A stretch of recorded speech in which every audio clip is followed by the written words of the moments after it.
你来看台南市新营因宽那的停车位改善工程哦，特别完工咯。也毋过有议员是指出讲，哪会伫人行道来设停车格咧？台南市交通局是强调讲哦，拢有留超过1米半过路人的空间。伫启用了后，卖来看民众的反应，才过来做调整。 台南市议员蔡玉辉日前伫名册分享台南新营圆环新设的机车停车格总算要完工的相片，却引起网情出批评，认为伫人行道画架会压缩到过路人的空间，兼这期会引起触及动线的安全性，实际到场坐人闹不敢看法。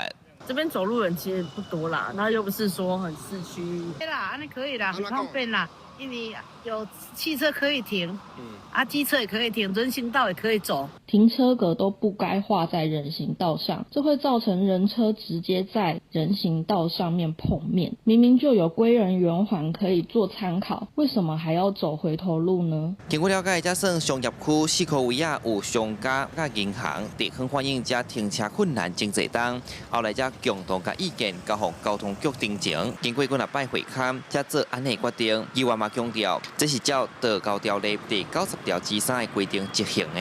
在不妨碍行人通行，增加行人通行的面积，叫行车安全汽机车停放的位置，解决开发单，我何错之有？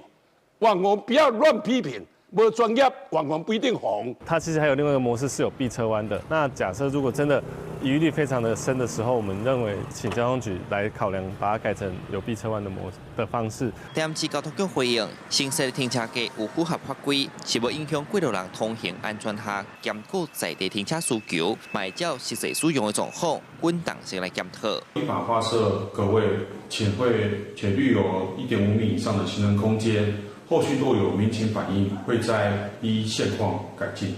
民代讲，当地民众登记反映停车困难，定定搁互开单，才由交通局规划增设停车格。议员嘛回应外界批评讲，强调网情无一定专业，应该了解相关法规，才来评论。记者出台南采访报道。